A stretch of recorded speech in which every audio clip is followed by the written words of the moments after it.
Morning, everyone. Good morning, all. Welcome to today's court before Honorable Justice Wamunyoro. My name is Mlima for the assistant. The matter coming up for judgment is Petition E for 29 of 2024. Honorable Kawira, Mwangaza, by the Speaker of the Senate of Tena and others. Thank you. Who's in the matter? Good morning, Your Lordship. Good morning. The matter, my name is Elias Mutuma. I appear alongside my learned senior Mr. Elisha Omboya, who is in the Great Camp. I also appear alongside Robert Mukembe. Yes. Frida Kimathi. And Frida?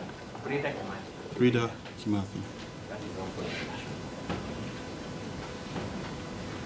Thank you. Good morning, my lord. Good morning. Kanji, Yes. for the respondent.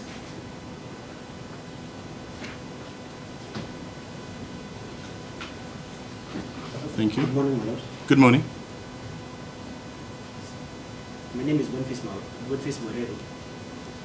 Yes. I appear for the fifth interested party. My colleagues, I also want to brief for Mr. Kireni for the third interested party. He's on his way to the court. Yes. Benson Kenya appears for the fourth interested party, is present. And Mr. Eric Murioki appears for the fifth interested, for the sixth interested party. Benson Kenya for the? For the fourth interested party, that is the speaker. Yes. And Eric Murioki for the sixth interested party.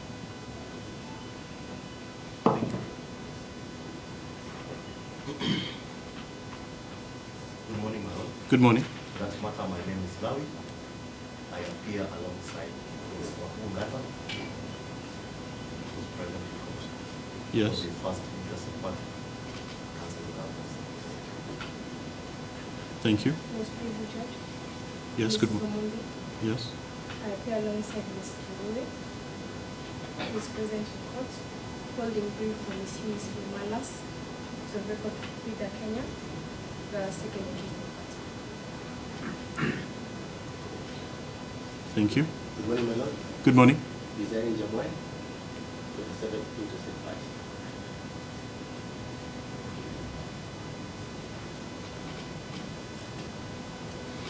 Thank you. So the judgment in this matter is ready.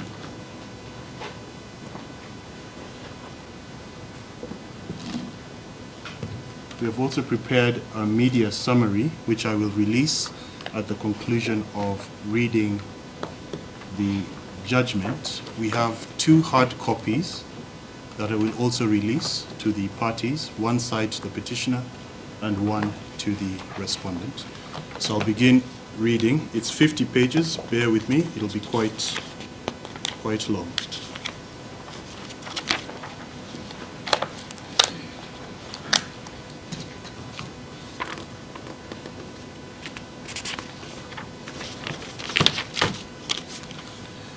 The petitioner herein files a petition dated 21st August 2024 and thereafter, with the leave of the court, an amended petition dated 23rd December 2024 seeking the following orders. A declaration that the refusal, failure and neglect of the respondent to make a ruling on the question of whether the Senate could debate and make a resolution on a motion involving matters actively pending before a court of law, including an order halting the impeachment process of the petitioner, was arbitrary, high-handed, unlawful, and a violation of the constitutional principles of constitutionalism and the rule of law. B, a declaration that the respondent's conduct and management of the proceedings culminating into the resolution to remove the petitioner from office by way of impeachment was in violation of the petitioner's right to fair hearing as guaranteed under Article 50, Clause 1 of the Constitution of Kenya. C, a declaration that the actions of the respondent to allow voting on the motion for removal of the petitioner from office on 21st August 2024, a day not gazetted as a sitting of the Senate, contravenes its constitutional mandate, hence the resultant resolution to remove the petitioner by way of impeachment emanating from the proceedings of 21st August 2024 is ultra vires, in law, thus null and void. D, A declaration that failure to conclude the business culminating into the resolution to remove the petitioner from office as governor of Meru County on 20th August 2024, as gazetted via Gazette Notice number 10123 dated 15th August 2024, and as indicated in the order paper of 20th August 2024, renders the subsequent proceedings constitutionally invalid. E.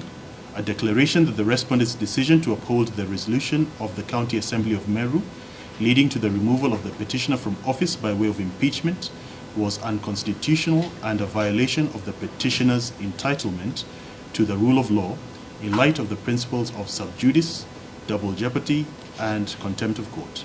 F. A declaration that the respondent's impugned resolution made on 21st August 2024 was founded on grounds that lacked the legally established threshold for removal of a governor by way of impeachment. G. A declaration that Section 33, subsection 8 of the County Government Act is unconstitutional in as far as it allows the reintroduction of the same charges which previously failed to result into the removal of a governor at the expiry of 3 months. Viso amounts to double jeopardy and is a clear contravention of Article 50, Clause 2, Paragraph O of the Constitution, which states that a person shall not be tried for an offense in respect of an act or omission for which the accused person has previously been acquitted or convicted. H. A declaration that the Senate, in its evaluation of the impeachment proceedings before it, fails to properly assess each of the specified grounds and determine if they collectively or individually constitute gross violation of the Constitution, warranting the removal from office by impeachment of the governor. Hence, the resolution of 21st August 2024 does not meet the threshold for impeachment set out under Article 181, Clause 1 of the Constitution. Hence, the same be and is hereby set aside. An order of certiorari to remove into this honorable court and quash the decision and or resolution of the Senate made on 21st August 2024, resolving to remove the petitioner from office by way of impeachment. An order setting aside Gazette Notice number 10351, volume CXX V1 number 130 dated 20th August 2024, published on 21st August 2024, communicating the decision and or resolution of the Senate to remove the petitioner from office by way of impeachment. And finally, K, costs of this petition be provided for. Background. Following the general elections held on 8th of August 2022, the petitioner was duly elected and sworn in as the governor of Meru County. The petitioner has faced a series of impeachment motions by the County Assembly of Meru, with a motion dated 31st July 2024 receiving an affirmative vote by the fifth interested party on 8th August 2024, which was forwarded to the Senate on the 9th August 2024, pursuant to Article 181 of the Constitution, as read together with Section 33 of the County Government Act. The respondent convened a special sitting of the Senate on 14th August 2024 to consider the notice of motion on the establishment of a special committee to investigate the proposed removal of the petitioner from office by way of impeachment. The notice of motion was not passed, and instead, the Senate determined that the matter would be canvassed before the Committee of the Whole House, with the Senate sitting in plenary. On 19th and 20th August 2024, the Senate heard the matter, with the County Assembly and the Governor presenting their respective cases.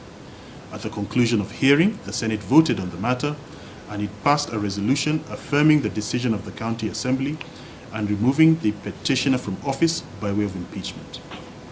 By way of a Gazette notice dated 20th August 2024 and published on 21st August 2024, the respondent, the Speaker of the Senate, gazetted the decision of the Senate to remove the governor from office by way of impeachment pursuant to Article 181 of the Constitution, Section 33 of the County Government Act, and Standing Order 80 of the Senate Standing Orders. On 21st August 2024, the petitioner, being aggrieved by the decision of the Senate, approached the High Court through a petition dated 21st August 2024 and filed on 21st August 2024, and subsequently, the amended petition dated 23rd December 2024, which is the basis for consideration in this judgment. On the grounds that the senatorial process violated various constitutional provisions, including the right to a fair hearing, Article 50, public participation, Article 10, the sub judice principle, among other grounds. The petitioner also sought interlocutory relief via the notice of motion application dated 21st August 2024 and